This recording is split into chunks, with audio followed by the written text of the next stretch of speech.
Hi hello welcome back to our channel Jashwant talks. ఎలా ఉన్నారండి అందరూ? నేనైతే చాలా బాగున్నాను. అందరికీ హ్యాపీ హోలీ అండి. ఏంటి హోలీ అయిపోయిన తర్వాత వచ్చి చెప్తున్నాను అనుకుంటున్నారా? యాక్చువల్గా నాకు కొంచెం వర్క్ ఉండి నేను వీడియో ఎడిట్ చేయలేకపోయానండి. సో అందుకే హోలీ సెలబ్రేషన్స్ వీడియో నేను ఈరోజు అప్లోడ్ చేస్తున్నాను.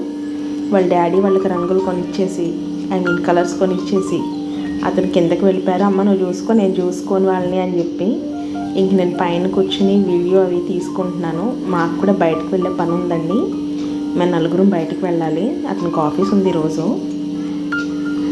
అయితే యాక్చువల్గా పిల్లలు ఇంత సెలబ్రేట్ చేసుకుంటారని నేనైతే అనుకోలేదు.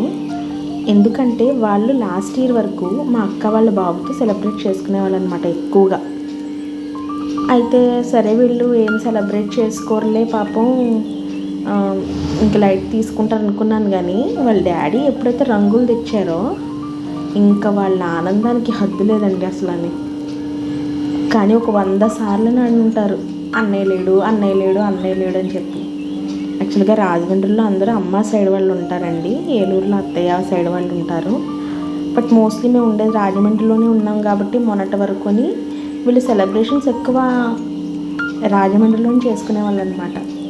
మేము మోస్ట్ ఆఫ్ ది సెలబ్రేషన్స్ అన్నీ చాలా మిస్ అవుతున్నాం ఈ ట్రాన్స్ఫర్ అవ్వడం వల్ల. అయితే పిల్లలు మాత్రం అసలు ఎక్సలెంట్గా ఎంజాయ్ చేశారు. అసలు కలర్స్ నేను ఎక్కువ ప్రిఫర్ చేయనండి. నేను కలర్స్ తయారు చేసుకుంటాను ఇంట్లోని. ఎలా అంటే రైస్ ఉంటుంది కదా మన దగ్గర, రైస్ని నానబెట్టి ఒక 10 hours అలా నానబెట్టేసి అవి తడిగా ఉన్నప్పుడే అదే వడకట్టి తడిగా ఉన్న బియ్యంలోనే ఫుడ్ కలర్ కలుపుతాను. రెడ్, ఆరెంజ్, ఎల్లో అలాగా ఫుడ్ కలర్ కలుపుతాను. కలిపిన తర్వాత వాటిని డ్రై చేస్తా.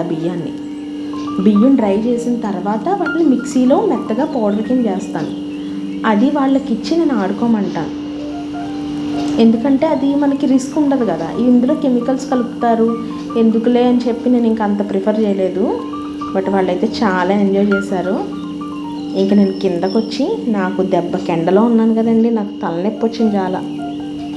నేను కాఫీ అది కలుపుకొని ఇంకా పిల్లలకి కొంచెంసేపు టీవీ చూడండి అమ్మా, నేను కుకింగ్ చేసుకుంటానని చెప్పి ఇంకొచ్చానండి.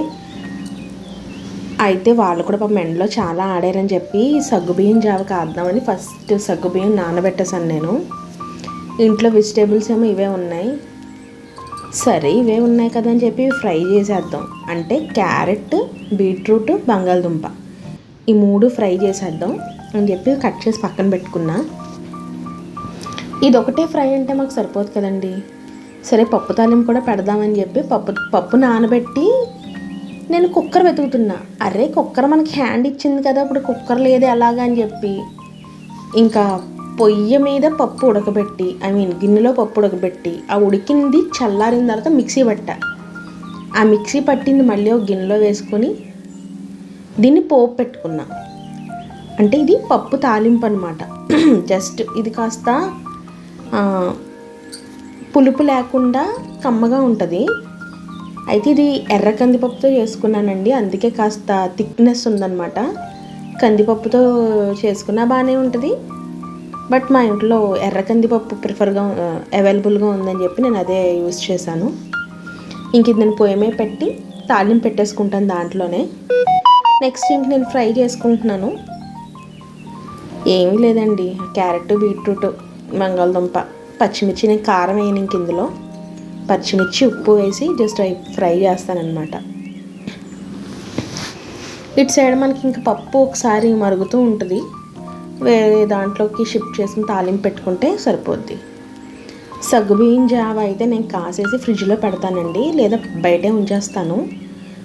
అది కాస్త కూల్ అయిన తర్వాత పిల్లలకి ఇద్దాం, అన్నం తినే ఒక 1.5-2 గంటల ముందు అని చెప్పి నేను అనుకున్నాను. వాళ్ళిద్దరూ అయితే సగ్గుబియ్యం జావ బాగా ఎంజాయ్ చేశారండి. అంటే ఎప్పుడు ఇదే కానీ ఒకసారి చోడి అంబలి, సగ్గుబియ్యం జావ, నిమ్మకాయ రసం అలా మారుస్తూ ఉంటాను అనమాట. ఇంకా రోజు ఈవినింగ్ నా పనులన్నీ అయిపోయిన తర్వాత ఆఫీస్ స్టాఫ్ ఎవరో గోరింటాకు తీసుకొచ్చి ఇచ్చారు. ఇంకా అది రుబ్బి ఇంక పిల్లలకి పెడదామని స్టార్ట్ చేసామన్నమాట. అసలు ముందు నేను పెట్టుకున్న ముందు మా బాబుకి పెట్టేయాలంటాడండి ఏదైనా సరే. ఫస్ట్ నాకు ఈ ఫస్ట్ గోలేంటో. అయితే ముందు వాడికి నేను ఇంక గబగబా చందమామ చుక్కలు నాకు ఏ వస్తే అవి పెట్టేసి వాడికి నువ్వు వెళ్ళరా బాబు ముందు అని చెప్పి ముందు నేను వాడిని పంపించేశాను. వాడు వెళ్ళడండి దేనికి తొందరగాని. నేను పెడుతున్నంతసేపు చేయి కదుపుతానే ఉంటాడండి. మళ్ళీ బుర్ర తీసుకొచ్చి ఆ చేతి మధ్యలో పెడుతున్నాడు. నాకు ఇంక కోపం వచ్చి సరిచేస్తుంటే కూల్ మమ్మీ కూల్ అంటున్నాడండి మళ్ళీని. ఇంకా వీడిని పక్కకు పంపించాక ఇంకా పిల్లకి పెట్టడం స్టార్ట్ చేశానండి. ఈవిడ అస్సలు చేయి తిన్నంగా ఉంచదు, ఇంక కదుపుతానే ఉంటుంది. ఏవో ఉంచవే అంటే అయ్యయ్యో ఇంకా వంకరలు తిరిగిపోతాయి అన్నమాట. అది కంప్లీట్ అయినప్పటికీ ఇంకెలాగోలాగా కూర్చుందండి, కూర్చుని పెట్టించుకుంది. కానీ కోన్ గోరింటాకు కన్నా మనకి ఆకు గోరింటాకు చాలా మంచిది. ఇన్నాళ్ళు నాకు తెలియదు కానీ కోన్ గోరింటాకు మనకి అందంగా కనిపించడానికి, ఆకు గోరింటాకు ఏంటి అంటే అందులో చాలా మనకి వేడిని లాగుతుంది అంటండి బయటికి. మన బాడీలో ఏదైతే వేడి ఉంటుందో అది బయటికి తీయడానికి హెల్ప్ చేస్తుందంట. నాకు రీసెంట్గానే తెలిసింది ఈ విషయం. నేను అనుకునేదాన్ని ఎర్రగా పండుద్ది, కొంతమంది నల్లగా పండుద్ది, అదే అలా అనుకుంటారు కదా. అది మన బాడీ టెంపరేచర్ని బట్టి పండుతుంది అని చెప్పి నాకు రీసెంట్గానే తెలిసింది. ఏమంటే మీకు ఈ విషయం తెలుసా? బ్రదర్స్ ఉన్నవాళ్ళు ఒక ఫింగర్కి ఫుల్గా పెట్టుకుంటారంట. అది నేను ఏ ఫింగరో మర్చిపోయాను కానీ మా పాపకి నేను ఒక ఫింగర్కి ఫుల్గా గోరింటాకు అనేది పెట్టేశాను. అంటే మా ఈస్ట్ గోదావరి సైడ్ అలా పెట్టుకుంటారు. అది నేను కరెక్ట్ ఫింగర్కి పెట్టానో లేదో నేను మర్చిపోయాను కానీ బట్ ఒక ఫింగర్ మొత్తానికి గోరింటాకుని ఫిల్ చేస్తారనమాట. మగపిల్ల తమ్ముడు కానీ అన్నగారు కానీ ఉంటే. అదిగోండి చందమామ చుక్కలు పెట్టిన చేతికి చూసారు నేను ఎలా ఫిల్ చేశాను. అలా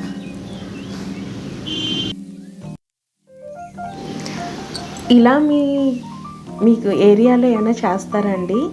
బట్ నాకంత ఐడియా లేదు. లిటిల్ ఫింగర్ పక్కన వేలకి ఫిల్ చేస్తారని అయితే తెలుసు. మీ ఏరియాలో కూడా ఇలాంటిది ఏదైనా ఉంటే నాకు కామెంట్ చేయండి. ఈ రోజుకి ఇదేనండి వీడియో. ఈ వీడియో నచ్చితే లైక్ చేయండి, షేర్ చేయండి, మర్చిపోకుండా సబ్స్క్రైబ్ చేయండి.